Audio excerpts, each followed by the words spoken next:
Сайн байна уу Болоргой? Сайн байна уу? Манай улс олон улсын валютын сангийн өргөтгсөн санхүүжилтийн хөтөлбөр нэртэй дараагийн нэг ээлжид хөтөлбөрт нь хамрагдах шийдвэр гарсантай холбогдуулан уг асуудлаар ярилцахаар таныг урлаа. Та мэргэжлийн санхүүж эдийн засагч хүн. Энэ хөтөлбөрт хамрагдах болсныг туйлын зөв шийдвэр алтан боломж аврал мэтэр манай хэвлэл мэдээлэлээр эрчимтэй сурталчилж байна. Монгол улсын эдийн засагт эерэг өөрчлөлт гарна гэцгээж байна. Үнэхээр эерэг өөрчлөлт гарах болов уу? Та бодит байдал дээр юу болоод байгааг хэлж өгнө үү? Үүнийг хэрвээ шуудхан хэлдэм бол маанаг л тэнэглэл юм. Яагаад гэвэл ер нь 1990 оноос хойш манай энэ дотоодын хэвлэл мэдээллийн бүх сувгуудыг мөн нийгмийн ухаан тэр дотороо бол санхүү эдийн засгийн энэ боловсрал гэд нэрлсэн тарих угаалгын үр дагавар нь л та. Манай улсууд бодит байдлаа ойлгож чадахгүй ийм хэмжээнд бид нэр хөрчээд байна. Тийм учраас манай энэ эрх баригчдын гадаад улс орноос зээл авч улс үндэстний ард түмнээ бол улам их гүнзгий өрийн дарамтанд хийж байгаа ямар нэгэн ололт амжилт гэж энэ сурталчилж байгаа. Энэ бол байдал бол үнэхээр эмгэнэлтэй юм л да. Ер нь бол бид нар нэг зүйлийг бол ойлгох хэрэгтэй. Тэр юу гэхтэй зэрэг бол 1990 онд болсон ардчсан ховсгол бол гаднаас барууны тагнуул тусгай албадын өдөр дамжаар манай дотоодод хийсэн төрийн эргэлт байна. Энэ төрийн эргэлтийн дараа бол тодорхой нэр бүхий улсууд засгийн эрхэнд гарч ирсэн. Энэ цагаас хойш ердөөсөө Монголын энэ бүх уруудалд ороод л эхэлсэн гэдэгтэй бол ийм ойлгодог хэсэг нь бол маргахгүй байхаа гэж би бодож байна. 1992 онд Монгол улсыг олон улсын валютын сангийн гишүүнчлэлээр оруулж энэ олон улсын валютын сангийн дүрмийг хүлээн зөвшөөрснөөр мөн Монгол банк гэж энэ неолибералист энэ шинэ колоничлын бодлогыг явуулдаг энэ Монгол банк гэсэн энэ байгууллагыг байгуулсан цагаас хойш Монгол улсын бүх эдийн засгийн бодлого, үйл ажиллагаа, Монгол эдийн засагт эргэлдэж байгаа бүх төгрөг бол үндэсний мөнгөнд тэмдэгт биш болж хувираад зөвхөн Америк долларын Монгол хувилбар нь болоод хувирсан байгаа байхгүй. Ер нь бол альва тусгаар тогтносон улс ард түмэн бол улс нь өртөө байх, он жилээр хоримтлагддаг ийм өрөнд орох ямар ч бололцоогүй. Хэрвээ тусгаар тогтносон улс юм бол тусгаар тогтносон улс бол өөрийнхөө мөнгөнд тэмдэгтийн эмиссийн бодлогыг бол өөрөө эдийн засгийн хэрэгцээ шаардлаганд зориулж өөрийнхөө баялгаар баталгаажуулж гаргадаг жамтай, ийм дүрмтэй, ийм уламжлалтай юм. Гэвч энэ ардчсан ховсгол гэдгээр бол үндсэндээ манад хийсэн энэ төрийн эргэлтийн дараа нэгдүгээрт бол Монголын хэвлэл мэдээллийн салбарыг, хоёрдугаарт боловсролын бүх салбарыг гадныхан эзэлж авсан. Манай хүүхэд залуучуудад өндөр өртөгтэй маш чанар муутай энэ тархины явуулгаа бол зааж ирсний одоо бол үр дагавар нь гарч ирж байгаа байхгүй юу? Одоо өнөөдөр бол манай Монгол улсын эрх баригчид мөн Монгол банкны захирал бусад ажиллагчид нь бол бүгд яг энэ системээр хүмүүжсэн, сургасан, энэ системд чанагдсан ийм улсууд байгаа учраас эдгээр бол Монгол улсын үндэсний эрх ашиг, ард түмний үнэхээр хууль ёсны язгуур ашигыг умартаад зөвхөн бүх асуудлуудыг гадныхны үгээр хэллээр тэдний өнцгөр тэдний цаана тавьж байгаа тэр зорилгын үүднээс имийг тайлбарж ярьдаг болсон. Энэ бол маш эмгэнэлтэй. Энэ үндсэндээ Монгол улсын мөхөл аль хэдийн эхэлсэн гэсэн үг байхгүй юу? 90 онд бол олон улсын валютын сан Монгол банк байгуулагдсны хамгийн гол үр дагаврууд нь болохтой зэрэг би дахин хэлэхэд Монгол улсын эдийн засагт эргэлдэж байгаа бүх мөнгө бол Монголын үндэсний мөнгөнд тэмдэгт биш ээ. Та бүхэн одоо ингээд 5000 ч юм уу ямар нэгэн Монгол улсын мөнгөнд тэмдэгтийг аваад үзээрэй. Тэн дотор ямар ч баталгааны тухай асуудал байхгүй байгаа. Урд нь бол ирээд өмнө байсан бол Монгол төгрөгийг та нар аваад үзээрэй. Бүгдээрээ Монгол улсын энэ мөнгөнд тэмдэгт нь гадаад улсын валютууд мөн бусад активаар бол баталгаажна гэсэн ийм бол бичигтэй байсныг бүхэн санаж байгаа. Харин тэр бичиг байхгүй болсон гэдэг чинь нэг сайхан Чингисийн зурагта яг үнэн хэрэг дээрээ бид нар чинь доллараар амьдэрдэг, долларыг зээлжээж амьдэрдэг. Ийм байдал руу бид нар шахаад хийсэн улмаас чинь Монголын эдийн засаг бүрэн сүрсэн, заавал уул уурхай ямар нэгэн юм гадныханд зарж тэрнээсээ Америк доллар олж амьдэрдэг ийм байдал руу бид нарыг шахаадсан. Энэ гүн гүнзгий колоничлалын нэг хэлбэр л дээ. Энэ чинь currency board гэдэг нэртэй ийм ямар нэгэн колони улсын мөнгөн тэмдэгтээр нь дамжуулж тэр улсуудыг колоничлалын шимэгчилдэг бүрэн иргэшээлтэй барьж байдаг. Энэ бол одоо бодлого үйл ажиллагаа юм. Ийм учраас бол өнөөгийн одоо манай энэ эрх баригчид Монгол банкны удирдлагууд бол ийм юм яриа сууж гэнэ гэдэг бол би дахин хэлэхэд тэд нэг бол усан тэнэгүүд байгаа.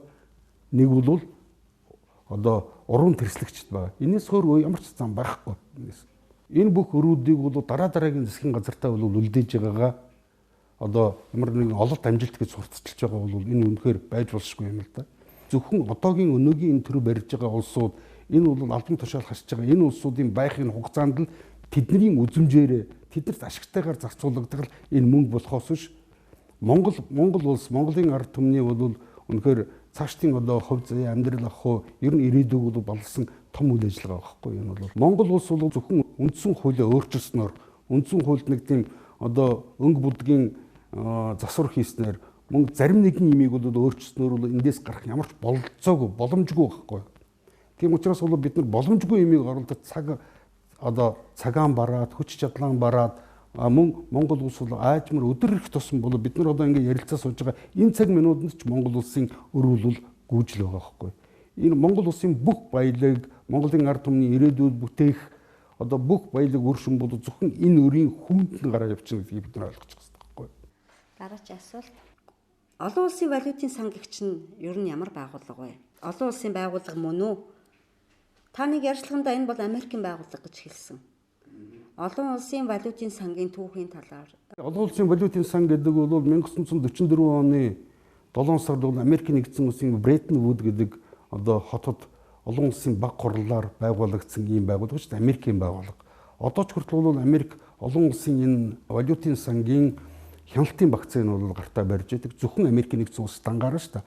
Мөн Америкийн нэгдсэн улсыг шүү дагалддаг басаал улсуудынхаа одоо тэр саналуудыг тэр багц саналуудыг нэмдэм бол энэ бол өнөөдөр хэд ч дийлдэшгүй нэг үгээр хэлдэм бол Америкийн нэгдсэн улс Америкийн нэгдсэн улсын сангийн ямаараа дамжуулаад одоо валютын сан бол бүрэн ноёрхдаг байхгүй. Тэрний бол бодлого үйл ажиллагааг бол зөвхөн Америкийн нэгдсэн улс тодорхойлдог. Мөн одоо бусад улс орнуудын бол одоо ямар нэгэн саналыг бүрэн одоо хориг тавих хэмжээний ийм саналын багцтай гэдгийг бид нар ойлгох хэрэгтэй. Тэгэд ч одоо олон улсын валютын сан Дэлхийн банкны бүх офисууд бол Вашингтонд байрладаг шүү дээ. Бүгдээрээ Вашингтонд байрладаг. Тийм учраас бол олон улсын валютын сан гэдэг бол олон улсын гэсэн нэртэй болохоос биш цэвэр Америкийн байгууллага байхгүй. Энд олон улсын валютын сангийн бүх одоо захирлууд нь зөвхөн Америкийн нэгдсэн улсаас тавигддаг. Энэ бол Америкийн олигархуудын бусад улс орнуудад явуулж байгаа энэ бодлого үйл ажиллагааг хэрэгжүүлдэг тулгын шаардлагатуудыг бол одоо тавьдаг ийм бол байгууллага, ийм бүтэц зохион байгуулалт юм байна. Энэ бүгдийг бол манай 27 жилийн турш одоо Монгол улсын төрийг эзэлсэн байж байгаа энэ манангийн энэ эрх баригчид тэдний дагалдсан неолибералистийн эдийн засгчнэр бол үнэхээр 27 жилийн туршид улс их орноо авч явж чадахгүй гэдгээ тэднэрт бол ямар нэгэн толгоогүй гэдгийг бол өөрийн гэсэн толгоогүй гэдгээ бүрэн харууллаа шүү дээ өнөөдрийн байдлаар. Монгол улс ардчил нэрийн дор гүн гүнзгий барууны колоничлд орчод байна. Өнөөдөр манай бол боловсролын салбар бол бүрэн дампуурсан. Эрүүл мэндийн салбар бол үндсэндээ Монголын ард түмэнд хүртээмжтэй Монголын ард түмний сайн сайхны төлөө байдаг. Энэ бол одоо үүрэг функц нь аль хэдийн 90 онд байхгүй болсон. Одоо зөвхөн өндөр төлбөр төлдөг. Хүн амьд явахын тулд чинь тэр эрүүл мэндийг худалдаж авдаг болгоцсон байгаа байхгүй худалдаж авдаг. Мөн эцэг эхчүүд бол өр хүүхдүүдээ ингээд одоо амьдрал төрөхийн тулд бүх юм шавхаад бол сургуульд сургаж байна. Гэвч энэ сургууль нь бол жил ирэх тусам бол одоо төлбөр нь өндөрсөд байгаа боловч жил ирэх тусам тэрний боловсролын чанар, боловсролын агуулга тэндээс бол хүмүүс яг үнэн бодиттой мэдээллийг авахгүй цэвэр барууны энэ неолибералист гэж бол ярьдаг. Энэ бол харигс ондоор хүмүүцсэн ийм усуудыг гаргаж ирж Монголын төрд байршуулах замаар энэ колоничлыг хийж ирсэн гэдгийг бид нар сайн ойлгох хэрэгтэй. Олон улсын валютын сан хэдийнээс манай улсад хөтөлбөр хэрэгжүүлж эхэлсэн юм бол чухам яагаад элдв нөхцлүүд тавьж заавал биелүүл гэж тулгууд юм бол? Ер нь олон улсын валютын сан бол би дахиад хэлэхэд 1992 онд Монгол улс бол одоо Монголын ард түмэн Монгол улсын тухайн үеийн эрх баригчид тодорхой бол юм мэдэхгүй байсныг нь далимдуулаад ийм байгууллагт биднийг бол одоо элсүүлсэн шүү дээ. Энэ байгууллагыг элсүүлсийн дараа бол Монгол мөн 90-ад оны ихээр 92 онд бол Монгол банк гэдэг энэ цоо шин Монголын бол урд нь түүхэнд байгаагүй зөвхөн Монгол банк гэдэг нэртэй боловч харин неолибералист одоо энэ санхүү эдийн засгийн бодлогыг Монголын нутаг дэвсгэр дээр гардан хэрэгжүүлдэг энэ бол байгууллагыг байгуулж авсан байхгүй юу? Энэ байгууллагыг бол тухайн үед хүмүүс одоо санаж байгаа бол жаргал сайхан гэдэг нөхөр байсан шүү дээ тэр үед. Тэр бол нөхөр бол энэ олон улсын валютын сан Монгол улсыг бол энэ гадаадын колоничлын энэ одоо энэ дөнгөнд хийхэд бол үлэмж их бол гавьяа байгуулсан. Би гавьяа гэж хаалтан дотор хэлж энэ хүн байхгүй. Тэрний дүү бол одоо дол жаргалтны хүртэл өнгөрсөн 2012 оноос 16 оны хооронд Монгол банкыг бол үндсэндээ дампуур болчиход Монгол улсыг бол бүр колоничлын бол эцсийн дөнгөнд нь хийчээ тэгээд гараа зогтоод яваад гисэн шүү дээ. Энэ бол одоо бодит байдлыг бид нар аль хэдийн ойлгож ухаарч сэрж сэрэх цаг аль хэдийн болчиход байна л гэж хэлэх байна. Нөхцлүүд ер нь яагаад тавьж? Ер нь юм шүү дээ. Олон улсын валютын сан чинь өөрөө бол Вашингтонд байрладаг. Вашингтоны эрх баригчдын одоо гадаад улсуудад явуулдаг энэ бодлогыг гардан хэрэгжүүлдэг байгууллага гэж хэлсэн. Улс төрийн байгууллага. Цэвэр улс төрийн байгууллага, үзэл сурталын байгууллага энэ бол. Хоёрдугаарт бол Вашингтоны консенсус гэж ийм хөтөлбөр байдаг. Тэр нь бол 10 хөтөлбөртэй. Бүх улс орн бол өөрийнхөө гадаадын хөрөнгө оруулалтанд бол бүх одоо хил хязгаар бүх дотоодын хамгаалалтаа, дотоодын эдийн засгийгаа, дотоодын хүмүүсийн аж амьдралын болоод чанар төвшин үнийн өсөлтийг хязгаарлан барьж байгаа бүх хаалтуудыг авчихъя. Зөвхөн Америк доллар бүх одоо ч арилж байгаа хий. Өөрийнх нь одоо үндэсний мөнгөнд дэмжихдийн баталгааг бол Америк доллар 100% хий энэ гэсэн 10 одоо ийм тийм заалттай ийм хөтөлбөр байдаг байхгүй. Энийг Вашингтоны консенсус буюу Вашингтоны зөвшөл гэдэг. Тэгэд энийг бол Харвардын одоо сургуулийн нэг эрдэмтэн Англи болоо гаралтай нэг Америкчсан эрдэмтэн энийг бол гаргасан гэдэг боловч яг үнэн хэрэг дээр энэ бол барууны одоо тэр одоо үндэстэн дамсан энэ банк энэ корпорациудын тэр саналыг бол тэр хүний нэрээр л гаргасан байхгүй.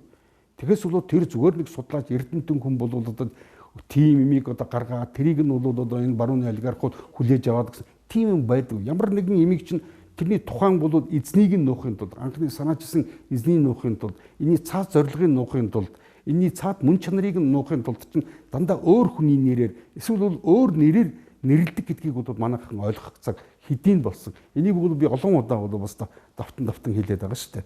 Тэр эдийн засгийн хүмүүсээс шагнаад авдаг шүү. Тий, эдийн засаг бол ялангуяа энүүгээр чинь Милтон Фридман гэж бол тэр нэг Жюди номлолыг одоо Монголд бол маш их хүчтэй сурталчилсан шүү дээ. Одоо Фридрих фон Хайек гэж үжин эдгээр чинь бол зориудын гаргасан улсууд, зориудын улсууд багхгүй юу? Тий. Эдгээр бол дандаа бол одоо мөнгө хөлөгч жүүдүүдийн одоо чинь бие төлөөлөгчд байгаа шүү дээ. Эдгээр чинь.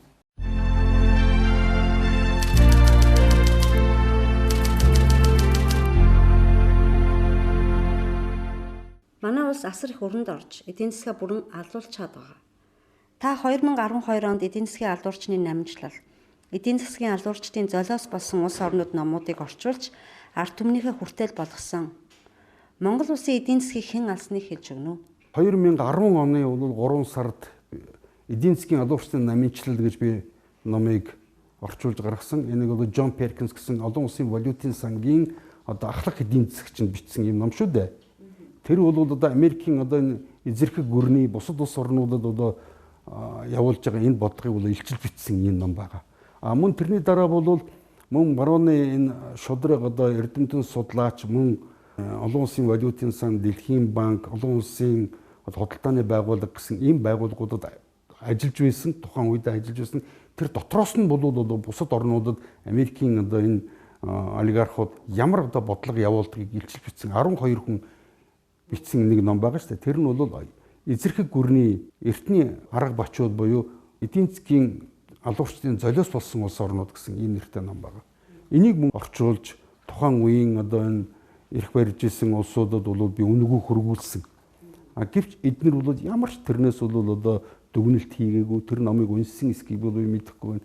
Тэгэхээр тэр үед бол би дахиад сануулаад ирэхэд Монгол улсын нийт ердөөсөө 1.6 тэрбум Америк долларын өртөө байсан. Энтэй бас нэг холбогдуулаад ирэхэд чинь 2000 оны бол ихээр одоо Оросын нөгөө их хөрийг бол тэглэлээ гэж бол манайхан их баярлал дэвхэрцгээсэн шүү дээ.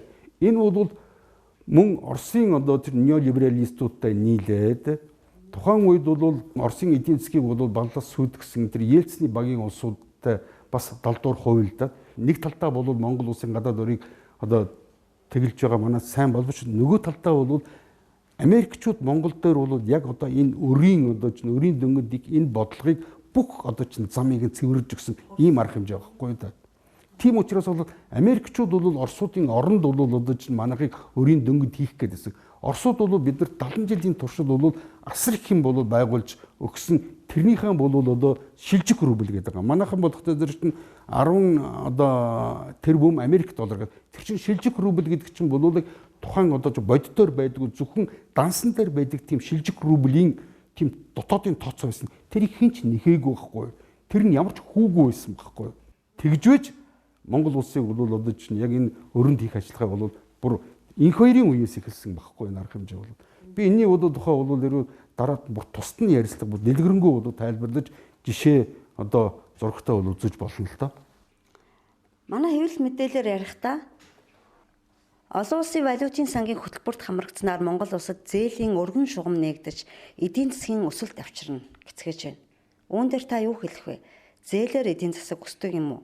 90 оноос хойш явуулж ирсэн бүх бодлого бол дандаа зээлээр одоо амьдрах энэ байдал руу бид нарыг шахаад хийцэн. Зориудаар санаатайгаар өрийн дунгаад өндөр хүүгийн өрөнд байнга бол одоо чинь биднийг барьж байхаар ингэж хийсэн шүү дээ. Ер нь өртөө ус гэдэг бол тэдний бүрэн хараанд орчдөг. Одоо жишээ нь бол жишээ авахд чинь зөвхөн одоо нэгдсэн үндэсний байгууллага дээр манай Монголын төлөөлөгчд бол зөвхөн Америкийн талд санал өгдөг. Америкийн юу гэж л гэсэн тэрийг давхаас ороогүй байдалд ордог. Газар нутгаараа, баялгаараа, байгалийн баялгаараа хүн ардынхаа бүтээж байгаа бүх энэ хөдөлмөрийн үр шимээр тэднэрт эргээд төлдөг. Ийм бол одоо нөхцөл байдал руу, ийм бол дөнгө рүү, ийм хавх руу бол биднийг оруулчаад байгааг одоо 27 жилийн дараа хүмүүс одоо ойлгож байгаа нь гэхэд бол үнэхээр харамсалтай байгаа. Энийг бол би олон жилийн туршид ярьсан, бичсэн, хэлсэн, нийтлэлсэн шүү дээ. Түүгээрч зогсохгүй сонин цэг имэн сайт дээр эх жилүүдэд 5.5 тэрбум Америк доллараар хэмжигдэх валютын урсгал Монголд орж ирнэ. Ингэснээр Америк долларын ноёрхол дуусаж төгрөгийн уналт төгсөх цаг ирж байгаа гэж манай эдийн засагчид үзэж байгаа гэж бичсэн байх юм. Энэ эдийн засагчид юу яриад байна вэ? Өр авч байгаагаа одоо тэгээд тэр нь бол олон янзын бол одоо улс төрийн эдийн засгийн тулхан шаардлагын нөхцлүүдээр бид нар өгч байгаа гэдгийг ойлгох хэрэгтэй. Гэвч тэр тулхан шаардлага тэр нөхцлүүдийн одоо төрийн нууц гэдэг бол ард түмнээс энэ эрх баригчид нуучдаг шүү дээ. Энэ бол төрийн нууц гэдэг байгаа чинь гадныханд бол аль хэдийн ойлгомжтой тэд нар мэддэг тэдний гол нь санаачилсан юмнууд ихэнх нь байдаг байхгүй юу одоо өнөөгийн төрийн нууц гэдэг байгаа юм. Манайхны юм биш. Тийм учраас бол энийг зөвхөн бол Монголын ард түмнээс нууж байгаа гэдгийг бид нар маш сайн ойлгох хэрэгтэй байхгүй юу. Монголын ард түмэн бол Монголд одоо энэ улсад амьдарч байгаа энэ нутаг дэвсгэр дээр бол олон мянган жил амьдарч ирсэн энэ ард түмний хувь заяатай ирээдүйтэй холбоотой байж байгаа энэ гол чухал асуудлуудыг тэд нар чинь төрийн нууц гэдгээр биднээс нуугаад хаагаад ингээд 27 жил яваад ирчихсэн шүү дээ. Тийм учраас бол энэ бүх бол урд нь бол би ярьсан Монгол төгрөг гэдэг энэ төгрөг бол ердөөсөө манай Монголын үндэсний мөнгөнд тэмдэгт бишээ гэдгийг ойлгох хэрэгтэй. Энэ бол зөвхөн манай улсад бол одоо гаднаас зээлүүлсэн Америк долларын зөвхөн тэр одоо өнгийн хувиргацсан ийм бол билет цаас байхгүй. Чек гэж ойлгож болох байхгүй. Энэ бол мөнгөнд тэмдэгт биш байхгүй. Энэтэй холбогдуулаад ер нь бол Монгол банк гэдэг чинь өөрөө бол ямар нэгэн банкны төв банкны ийм бодлого үйл ажиллагааг явуулдаг байгууллага огтхон биш. Энэ бол нөгөө холбооны нөөцийн сан гэж Америкийн одоо хувийн эзэдтэй энэ байгууллагын Монгол дахь салбар нь багхгүй да. Энэ Монгол банкны хийдэг үндсэн ажил бол зөвхөн тэр Америк долларыг Монгол төгрөгөөр сольдог тийм томоохон бол ченжийн ухлаг багхгүй да. Энэ бол тэгээд тэн дээр бол одоо чинь ялангуяа хүмүүс бол ажиглаж байгаа бох тэнд чинь дандаа баруунд төгсөж ирсэн гэсэн ганцхан шаардлага ямар ч ажил амьдралын туршлагагүй тийм жоохон залуучуудыг аваачаад Монгол улсын бол их хурлаас засгийн газраас тусад нь хараа тус байна энэ гэдэг байгаа байхгүй юу? Тийм юм байж болохгүй. Та нар зүгээр төсөөлөд үзэл дээ. Чиний тархич нь эсвэл чиний зүрхч нь бол хүний биенээс туслаа байж ирнэ болох уу? Энэ зүрхч нь бол одоо чинь цусаар одоо мөнгөөр манай улсын эдийн засаг Монгол улсын бол одоо ард түмний амьдрал авахыг бол хамгийн гол шийддэг энэ байгууллагыг биднээс тусдна гэж гаргацсан ба. Тэгээд энэ дээр ганцхан нэг өрөөдмөр одоо шалтгаан тавьдаг байхгүй да. Тэр нь юугтэй зэрэг чинь хэрвээ бол одоо чинь засгийн газар их хурлын мэдэлд бол Монгол банкыг оруулчт юм бол эдгээр хамаагүй мөнгө хөвлөд ингээд одоо эдийн засгаа бол одоо бүр юу ч бишулгаа хайцна гэж ингэж тийм байдгүй байхгүй. Америк бол өдөрт бол ердөөсөө 90 тэрбум долларыг өдөр болгон хөвлөдөг гэж байхгүй да. Тэгэхээр тэнд бол одоо чинь ягаад тийм одоо инфляц өсөхгүй байна. Тэгтээ зэрэг чинь энэ бол зөвхөн шалтгаан байхгүй да. Энийг бол зүгээр хуурамч юм шалтгаан байхгүй да.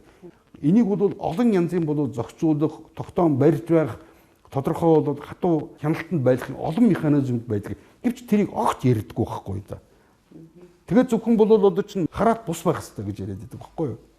Хараат бус байх ямар ч үндэс байхгүй. Тийм учраас ер нь Монголын үндэсний тусгаар тогтнол гагцгүй Монгол банкыг өөрийн үндэсний бол одоо мэдэлд авах энэ бол одоо үйл ажиллагаа хамгийн гол тэнцлийн нэг гол зорилго байх хэрэгтэй байхгүй юу? Хүмүүс бол гарц гэж олон удаа бол асуусан. Нэгдүгээр та нар бол ямар улсуудаар төрөө барихыгаа шийдэх хэрэгтэй.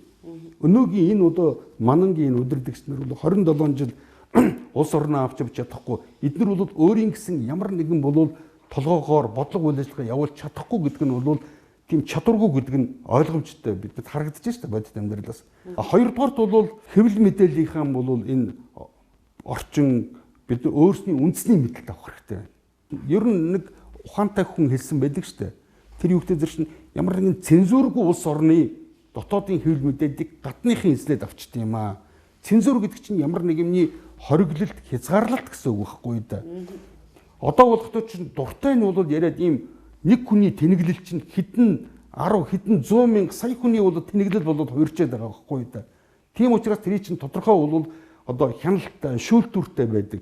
Одоо Монголын ард түмний оюун санааны эрүүл мэнд тусгаар тогтнолын байдлыг хадгалахын тулд чинь зөвхөн улс орондоо хэрэгцээтэй хүн ардтан хэрэгцээтэй ийм мэдээллүүдийг л тодорхой хязгаартай цэвэршүүлж өгөхийг л одоо цензур гэж байгаа шүү дээ. Угааж цэвэршүүлж одоо өгөхийг л одоо бохир мэдээлэлээс нь одоо тархины угаалгаас нь салгаж өгөхийг л цензур гэдэг байгаа байхгүй да энэ чинь. Тийм учраас чинь ямар нэгэн үний имийг хориглож байгаас тийм юм байхгүй. Цензур гэж бол манай энэ одоо уран зохиолын янз бүрийн одоо ийм санаанаас зохиож бичдэг улсууд бол маш их хашгирдаг байсан шүү дээ 90-ад оноос өмнө. Тэгээд тэр чинь бүх юмыг бол ил ингэ тавиад одоо чинь одоо чөлөөтэй ингэ тавиад өгсөн чинь тэд нар 27 жилийн дотор бол ямар одоо том уран бүтээл тойров үнэхээр дөрвтэй юм. Үнэхээр байхгүй байхгүй да тэдэрт байхгүй байхгүй да тэд чинь бүх салбарт байхгүй байхгүй. Тийм учраас чинь цензур гэдэг чинь ямар нэг юм чинь бохир юмнаас нь ямар нэгэн тийм ёс суртахуунгүй юмнаас нь одоо ямар нэгэн имийг тийм тархины угаалгаас нь одоо цэвэршүүлж өгөхийг л цензур гэд нэрлэдэг байгаа шүү дээ. Цензур. Шүүлтүүр. Тий, цензур, шүүлтүүр гэсэн үг баггүй да үндсэндээ. Энийг бол буцаагаад бол бий болгох хэрэгтэй.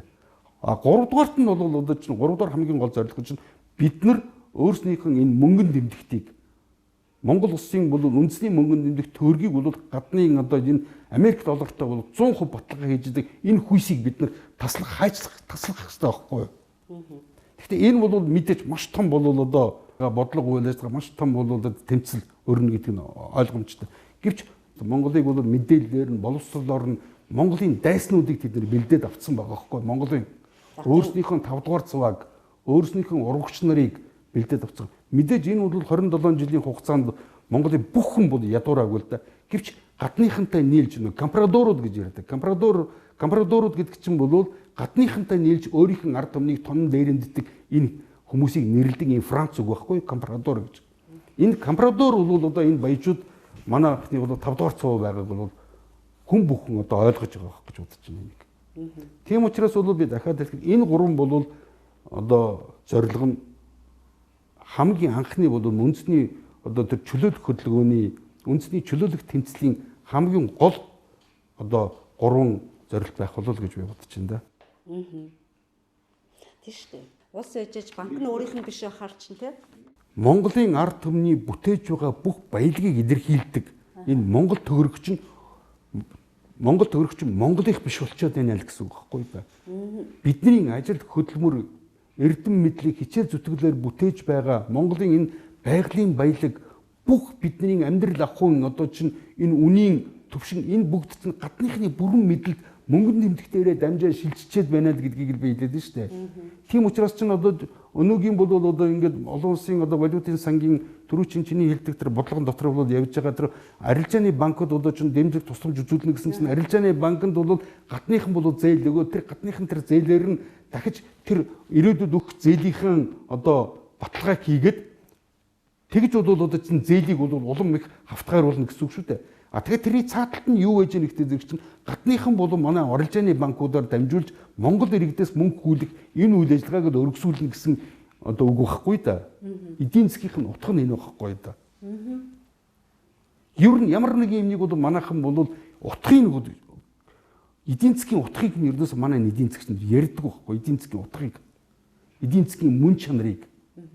А гагцхүү бол тэдний нөгөө нэг гой одоо чинь ийм модонд орсон одоо юу гэдэг одоо инфляцийг одоо онлох барих гэдэг нэг тийм тэдний бол одоо чинь цэвэр одоо чинь тархины угаалга байхгүй энэ чинь гол бол одоо асуудлуудаас тэр үгээр тэр үг хэллэгээр тэр тайлбар гол асуудлуудаас хүмүүсийн олон нийтийн санаа бодлогыг чинь дандаа өөр зүгт хандуулж явах нь шүү дээ сатааруулж явах нь шүү дээ тэгээд арга ударгаар нь дандаа ийм ажиллагаа явуулж ирсэн байхгүй энийг бол би 27 жил яваад ирсэн гэдгийг ойлгох хэрэгтэй байхгүй да бид нар өнөөдөр бол зөвхөн ард түмний амьдрал авах бол одоо ингээд унаад эрэхтэй зэрэгт манайхан бол дөнгөж сая бол сэрж сэхэрж нөгөө гүн гүнзгий нойрноос сэрж байгаа юм шиг байна. Эний чинь 27 жил бол энэ чинь Монгол улсад хэрэгжүүлээд манай бүх урд нь байсан бүх үйлдвэрүүдийг устгасныг хүн бүх надаар хэлүүлдэггүй мэдчихэж байгаа тийм үү.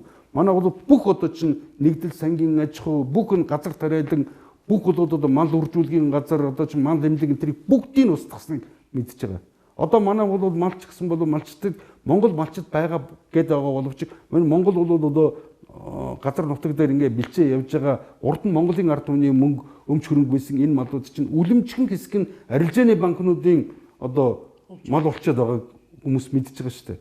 А тэрнээс гадна бол одоо чинь бас нэг энэтэй холбогдуулаад хэлэх юм бол Монголын одоо энэ түүхчд гэж энэ усуд шүү дээ. Энэ бол дандаа Хятадын байр сууриас Монголын түүхийг тайлбарлаад ирсэн байхгүй да. 27 жил. Одоо жишээ нь бол одоо зөвлөлт холбоод улс бол Монголыг колоничилж байсан гэдэг чинь цэвэр Хятадын үндэсний үндэслэх үзэлтнүүдийн үг яриа байхгүй да. Одоо 1921 онд бол одоо коммунизм биднийг эзэлж авсан гэдэг чинь бол Хятадын үндэсний үзэлтнүүдийн Монголын эсрэг санаа байхгүй да. Тийм учраас одоо 1911 онд бол Монгол улс зөвхөн автономит хэрэгтэй болсныгоо одоо тэр чинь Монголын бол үндэсний тусгаар тогтнолын бол одоо чинь том ололт амжилт энтергээд сурчлаад байгааг бол үнэхээр гайхалтай байгаа байхгүй энэ чинь. Үнэхээр эмгэнэлтэй байгаа байхгүй да. Хэрвээ энийг бол одоо судлаад үзэх юм бол 1912 оны тэр нөгөө гэрээгээр тухайн үед чинь бол хаант орсч зөвхөн Монголыг Хятадаас хараад тус гэдгийг хүлээн зөвшөөрсөн байхгүй да тэр чинь. Одоо Цэнгүрний бүрэлдэхүүн хэсэг байгаа. Гэхдээ бол хараад тус гэдгийг нь бол өөрөө хүлээн зөвшөөрсөн байхгүй. Тэрний дараа 21 онд чинь Монгол улсын чинь 2 дугаар үе шатнд бол цэвэр одоо тусгаар тогтнолд нь үлэм жимшээний тусламж үзүүлсэн байхгүй юу?